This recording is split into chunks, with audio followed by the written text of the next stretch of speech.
Bonjour à tous, bienvenue sur ma meilleure chaîne de critiques de films. Chaque jour, vous trouverez ici de nouvelles critiques de films préférés. Restez en sécurité et profitez-en. Je vais expliquer un film d'action, de science-fiction et de suspense intitulé In Time. J'espère que tu aimeras la vidéo. À l'avenir, les humains ont été génétiquement modifiés pour arrêter le vieillissement à 25 ans. La seule mise en garde est lorsque les humains atteignent l'âge de 25 ans. Ils n'ont plus qu'1 an à vivre. Notre vie personnelle est montrée sur leur forum avec une minuterie et le temps est désormais la devise mondiale. Les riches peuvent vivre éternellement tandis que les pauvres vivent leur vie. Chèque de paix en chèque de paix, littéralement. Will se réveille en CC dans moins de 24 heures. À gauche, il descend et salue sa mère Rachel, qui fête ses 50 ans. Leur célébration tourne court lorsqu'il commence à parler de finances. Rachel dit qu'il lui reste 3 jours et rappelle à Will les factures et les prêts qu'ils doivent payer. Will la rassure en lui disant qu'il trouvera l'argent. Rachel dit qu'elle sera absente pendant 2 jours pour travailler et qu'elle paiera seule. Elle dit bien qu'il doit la rencontrer à une gare routière pour qu'il puisse lui donner plus de temps. Elle lui remet ensuite 30 minutes pour qu'il puisse se payer un déjeuner décent. Will l'embrasse avant d'aller travailler. Alors qu'il se rendait bien au travail, il rencontre une jeune Maya. Elle demande 1 minute et se fera un plaisir de lui accorder 5 minutes et de la renvoyer en souriant. Il arrive au travail et rencontre son ami. Walt travaille dans une usine fabriquant des dispositifs de stockage de temps. Après une dure journée de travail, il pointe et est payé. Il voit que son paiement manque et demande plus, mais le distributeur dit que le quota a augmenté et ne l'atteindra pas. Will se rend plus tard dans un bar local et des hommes l'invitent à jouer, mais il refuse. Mais pas après avoir rappelé l'homme qu'il doit bien 1 heure prendre à l'heure et rencontrera Borel. Est-ce que l'ivrogne désigne quelqu'un qui achète des boissons pour tout le monde? Il dit que l'homme a plus d'1 siècle dans son temps. On va repérer quelqu'un. Je suis l'homme et il décide d'informer l'homme, Henry. Que quelqu'un le surveille dira à l'homme de partir car il attire trop l'attention, mais l'homme refuse. Un groupe d'hommes entre et tout le monde au bar se précipite soudainement. Burrell dit à Will que leurs gangsters Minutemen qui volent et extorquent les sondages de Laurel partiront, mais auront l'intention de rester et de regarder. Il assure à Borel qu'il ne ferait rien de stupide et Borel le quitte. Le chef, Fortis, dit à Henry qu'il veut son temps et offre même à Henry la chance. Se battre pour ça. Henry semble nauséeux et se dirige vers la salle de bain. Il vomit pendant qu'un homme surveille 1 minute et fait soudainement irruption, assomme le gars et emmène Henry avec lui. Will et Henry s'enfuient à Fortis et ses hommes les poursuivent. Ils ont réussi à s'échapper après avoir escaladé une porte et se sont cachés à l'intérieur d'un bâtiment abandonné. Les Minutemen sont juste derrière et les trouvent presque, mais finissent par abandonner leur poursuite quand l'un des hommes leur dit. Les ordres qu'il a reconnus vont et Henry font connaissance, et Henry révèle qu'il a 105 ans. Il dit que son esprit est fatigué et qu'il désire la mort, expliquant que son comportement téméraire va devenir fou, étant donné que lui et sa mère doivent travailler plusieurs emplois juste pour vivre un autre jour.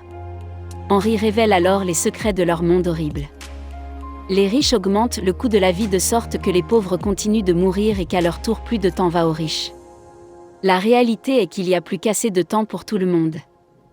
Cependant, l'avidité et la soif d'immortalité aveuglent les riches et les puissants. Henry demande bien ce qu'il fera s'il avait le même temps que lui répondra que s'il a ce temps, il ne le gaspillera pas comme ça. Henry réfléchit à ce que dit Will et les deux se reposent. Le matin arrive et Henry décide de donner tout sauf 5 minutes de son temps pour, dormir. Eh bien, au bout d'un moment, Will se réveille et découvre qu'il a plus d'1 siècle. En son temps, il cherche Henry et en voit quelques-uns assis au sommet d'un pont alors qu'Henry compte à rebours les dernières secondes et il sourit et tombe dans la rivière. Plus tard, nous nous dirigerons vers Borel et verrons la femme de Borel, Greta, tenir. Leur nouveau-né demandera Borel, et il lui révèle le temps qu'il a pour parler des événements de la veille. Et Borel a demandé ce qu'il compte faire maintenant qu'il a appris que la vérité a l'intention de rendre justice avant de partir. Will donne à Borel avec ses alliés Fortune 4, le bar de l'autre côté de la rue. Pendant ce temps, Rachel paie seule 2 jours et essaie de prendre le but, mais constate qu'elle ne peut pas payer le tarif car les prix ont augmenté. Supplie-t-elle aux conducteurs et aux passagers, mais tout le monde détourne le regard. Désespérée, elle se met à courir. Les deux sont dans une course contre la montre et avec chaque seconde à chaque étape. Dave se rapproche de Rachel. Enfin, ils se voient. Ils courent aussi vite qu'ils peuvent, mais la mort bat Rachel et une Rachel sans vie tombera dans les bras de Will pleurera. Sachant qu'il n'était qu'à quelques secondes de vivre la vie qu'ils ont toujours voulu, il aura désormais tout le temps qu'il a toujours voulu, mais sa mère n'en a pas. Le lendemain, les chronométreurs récupéraient Henry Corr de la rivière Raymond, le senior chronométreur est âgé. Son cadet enquête sur la scène alors qu'ils sont sur le point de partir. Raymond voit une caméra en haut du pont. Pendant ce temps, nous serons assis à l'intérieur d'une voiture avec un nouveau costume et un nouveau look sur son visage. Il quitte le fuseau horaire, frontière qui sépare les différentes classes sociales. Lors de son voyage, il traverse plusieurs frontières, payant un péage qui augmente avec chacun. La dernière frontière coûtera 1 an, et le chauffeur l'accueille dans la ville de New Greenwich. Le chauffeur demande bien quelles sont ses véritables intentions pour venir à New Greenwich et répondra. Il veut faire du peuple du nouveau. Payer la ville est totalement différent de ce à quoi Will est habitué lorsqu'il sort de la voiture. Il se met aussitôt à courir, encore habitué à vivre avec peu de temps. Il regarde son bras et commence à agir davantage comme une personne qui était tout le temps dans le monde. Cependant, il a déjà attiré l'attention d'une femme nommée Sylvia. Will entre dans un hôtel et demande un bonbon. Dans sa chambre luxueuse, Will se réveille encore avec 105 ans même s'il s'allonge dans le plus confortable des lits dans une chambre avec la meilleure vue. La mort prématurée de sa maman le hante encore pour la première fois de sa vie. Il fait l'expérience de la nourriture et des boissons gastronomiques. Il paie son repas et donne un pourboire à la serveuse par semaine. La serveuse remarque qu'elle ne fera pas comme tout le monde, disant qu'il fait tout un peu trop vite à bon marché. Répond qu'il ne finit pas vite et les choses qui comptent. Nous prévoyons d'entrer dans le casino, mais il doit d'abord changer de garde-robe au quartier général des chronométreurs. Il voit bien dans les images de surveillance. Jagger rapporte qu'un homme a traversé de nombreuses frontières pour se rendre à New Greenwich. Il recueille plus d'informations sur l'ordinateur, et Raymond déclare qu'il connaît le père de Will. Nous entrerons dans un casino et nous asseyons à une table de poker pendant que le croupier traite. Felipe est milliardaire. Avec des éons dans son temps, se familiarise avec.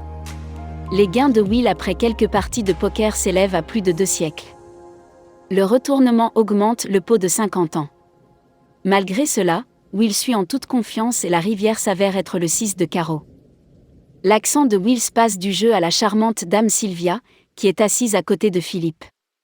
Philippe retrousse ses manches, révélant près de 10 millénaires de temps. Il parle ensuite de l'écart incommensurable entre les pauvres et les riches.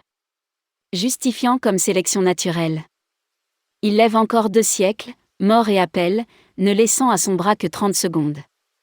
Le résultat favorise la volonté et il reçoit un millénium. Cela a apporté un frisson à la vie de l'étal de Felipe.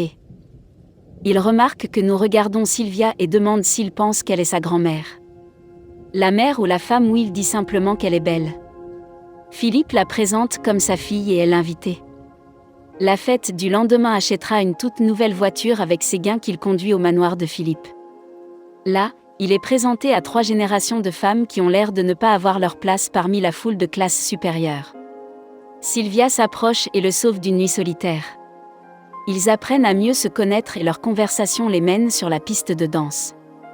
Elle lui demande s'il vient du ghetto, mais ne l'admet ni ne nie. Affirme que Sylvia lui parle de sa vie dénuée de sens et de la façon dont le temps qu'elle passe l'enchaîne alors qu'il est censé lui accorder la liberté. Pendant que cela se produit, Felipe et sa femme regardent les deux avec des yeux attentifs, provoquant la volonté de conduire Sylvia à l'extérieur de la plage. Will et Sylvia se déshabillent et plongent dans les eaux qu'ils flottent sur l'océan, nus à quelques centimètres l'un de l'autre, avec le clair de lune brillant sur leurs bras. Sylvia s'éloigne mais les vagues la rapprochent de lui. Soudain, quelqu'un appelle du rivage, perturbant le moment romantique de leur retour et Felipe demande à Will de le rejoindre pour une partie de poker. Cependant, que les chronométreurs font irruption et affrontent la volonté. Il l'assoit dans un bureau et Raymond se présente. Il lui demande pourquoi il est dans le nouveau Greenwich et comment il a plus d'1 millénaire de temps. Will répond honnêtement et dit qu'Henry le lui a donné en se suicidant dans le processus. Raymond doute que son explication lui confisque son temps et l'arrête alors qu'il part. Nous lui demanderons pourquoi il enquête sur le suicide alors que des meurtres se produisent dans le ghetto. Chaque jour, Raymond est stupéfait par sa déclaration car elle lui rappelle Wells. Père attaque alors les chronométreurs qui le gardent et se précipite pour tenir Sylvia en otage. Ils sont entrés par la cuisine et les deux sont partis avec sa voiture. Une poursuite en voiture se produit et Raymond Ram va cicatriser, leur faisant perdre le contrôle. Will manœuvre habilement en marche arrière, esquivant à peine un camion qui arrive. Ils perdent les chronométreurs et se cachent sous un pont. On demandera du temps à Sylvia, mais elle refuse. Le matin arrive et ils roulent le long des autoroutes et roulent sur des pics de circulation. Le pneu crève et il s'écrase fortis et ses hommes se sont approchés du couple inconscient. Ils siphonnent le temps de Sylvia, mais ils partent précipitamment, lui laissant 30 minutes. Will lui donne quelques minutes et il s'enfuit pour avoir plus de temps. À 3 minutes de la fin, Will frappe à la porte de Borel. Fred répond et informe, alors que Borel est décédé des suites d'une intoxication alcoolique. Sylvia est en détresse car il ne lui reste que quelques minutes, va remarquer sa boucle d'oreille et ils se sont précipités chez le bijoutier. Voyant qu'ils sont désespérés, il les soupait et leur offre seulement 2 jours qu'ils accepteront et ils se cachent immédiatement en entendant les sirènes du chronométreur. Ils parcourent la ville en parlant de l'entreprise familiale Sylvia, demanderont combien ils valent et elle répond. C'est trop au point que sachant que cela n'aura pas d'importance, il appellera Raymond et demande à Philippe de transférer Milan dans la ville du ghetto en échange de Sylvia. Raymond l'avertit que s'il continue, il finira mort comme son père le fera, dit que son père est mort en combattant quelqu'un, mais Raymond dit que le père de Well faisait quelque chose de plus dangereux. La nuit arrive et Sylvia se sent chez elle dans l'appartement de Wills. Elle pose des questions sur sa famille et s'ouvre sur le décès de sa mère. Il se souvient de son père et du fait qu'il était un joueur comme lui, mais sur un jeu différent. Son père jouait à un jeu semblable au jeu. Mais en utilisant son temps, son père est allé beaucoup, mais ses actes de générosité ont causé sa mort. Ils le découvrent à peu près au même âge et leur lien se renforce à mesure qu'ils partagent davantage sur le passé de l'autre. Le matin arrive et il observe. Si Philippe tient sa part du marché, on verra des transferts d'heures de neige. Laissant Sylvia déçue par son père malgré le fait de ne pas avoir reçu le temps, nous avons toujours l'intention de laisser partir Sylvia. Il l'escorte jusqu'à la cabine téléphonique, lui offrant une arme en guise de cadeau d'adieu et elle lui rend l'appareil avec un baiser. Elle appelle son père et le réprimande pour ne pas avoir livré ce qu'il veut pendant qu'il parle. Will est derrière elle. Inconsciente de Raymond, pointant une arme sur lui, Sylvia se retourne et voit Raymond, et sans hésiter elle tire. Will pointe une arme sur un ramen ensanglanté, mais au lieu de prendre son temps, il le donne à Raymond et les deux partent avec sa voiture. Les deux sont garés sur le côté de la route principale, et Sylvia lui demande s'il a des projets. Puisqu'ils sont dans une voiture de police, il joue le rôle d'un chronométreur qui la bloque. La malheureuse conductrice Sylvia devient trop à l'aise avec une arme à feu et tire un coup de feu, faisant bien peur au conducteur. Ils volent le passager et repartent avec un nouveau véhicule. Plus tard dans la journée, les deux s'assoient sur le siège arrière et regardent les nouvelles à leur sujet. Will déclare qu'elle peut toujours retourner chez son père, mais Sylvia ne veut pas retourner chez elle. La vie ennuyeuse se penchera pour un autre baiser, ayant maintenant le temps de faire plus que cela. Dans son bureau, Philippe parle à ses partenaires et leur assure qu'il n'a pas payé la rançon. Il doute de ses capacités à résoudre ce problème. Mais Raymond entre dans la pièce avant que Philippe n'ait le temps de s'expliquer. Il dit à Philippe que sa fille ne veut pas être secourue. Philippe s'excuse et attribue l'entêtement de sa fille au syndrome de Stockholm. Raymond ne fait pas de budget et l'informe qu'il envisage d'arrêter sa fille. Felipe essaie de le corrompre avec son temps, mais Raymond reste indifférent aux feuilles. Le lendemain, Sylvia nous apprendra à tirer correctement avec une arme à feu. Il parle de Wills, prévu pour donner du temps aux gens et elle dit qu'elle peut l'aider à obtenir le temps dont il a besoin à l'établissement de prêt local. Un camion s'écrase soudainement à travers les vitres. Les deux réussissent un casse. Volant autant de temps que possible pour stocker des appareils, ils encouragent les emprunteurs à obtenir autant de temps qu'ils le souhaitent. Et ils se précipitent tous plus tard dans la journée, donneront du temps à Greta Maya et même aux distributeurs de la chronologie qui donnent du temps aux gens à titre de charité. Fordis continue de harceler et de tuer des gens pour. Il se voit alors exposé ou récompensé pendant 10 ans pour la capture de Will et Sylvia. Pendant ce temps, Philippe regarde les nouvelles de sa fille qui cherche continuellement à le voler. Plus tard dans la nuit, Raymond et les chronométreurs entourent un motel où les deux séjournent à Will et Sylvia remarquent. Ils sont encerclés, alors ils sautent par la fenêtre pour s'échapper. Raymond les poursuit à travers les rues et les ruelles sombres. Ils montent les toits, et une fusillade commence. Ils ont réussi à monter dans un but, perdant Raymond. Fordis poursuit sa recherche de Will et Sylvia. Il interroge un groupe menaçant de leur voler leur temps quand l'un demeure, un homme s'avance et dit qu'il a des informations sur leur lieu de résidence. Au motel, puis deux s'assoient sur le canapé ensemble pour parler des défis qu'ils sont sur le point de relever. Ils acceptent tous les deux que s'ils se font prendre. Ils mourront aux périodes qu'ils ont passées ensemble, et à chaque fois ils ont failli mourir. Sylvia se sentait plus vivante que jamais. Soudain, la porte est renversée par Fortis et ses hommes se sentent généreux. Fordis donne à Will une chance de jouer pour sa vie. Car cela retrousse sa manche. Pour un jeu de bras fort et acceptera son défi, se démènera jusqu'à ses dernières secondes. Puis il le retourne. Lorsque Fortis perd sa concentration, ses subordonnés se sont approchés de la table et la peur dans ses yeux grandit. Will attrape une arme à feu de sa cheville et tire sur tout le monde tout en siphonnant Fortis.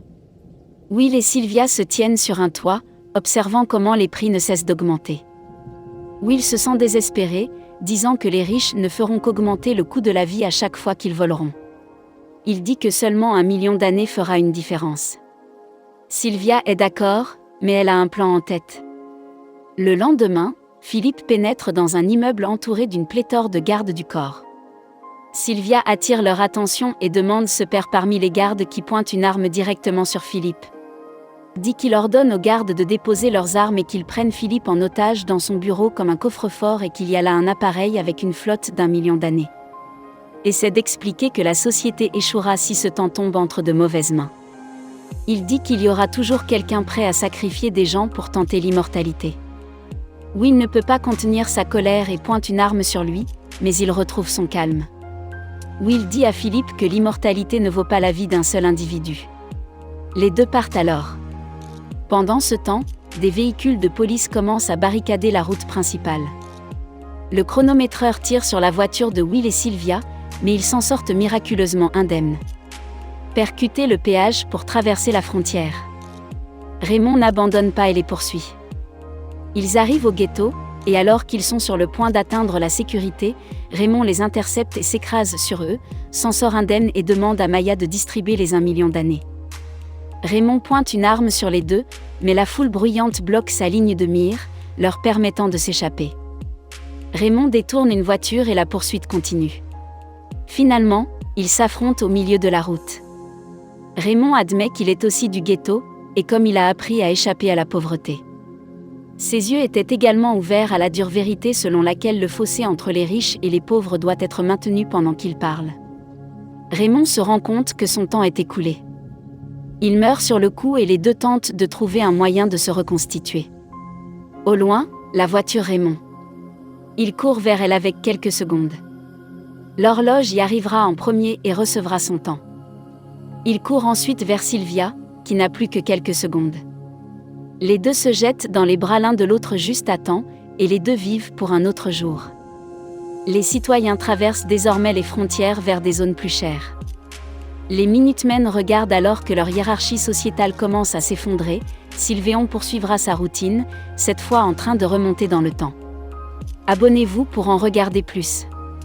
Des vidéos comme celle-ci, activez les notifications et nivelez comme si cela aidait vraiment la chaîne. Merci d'avoir regardé.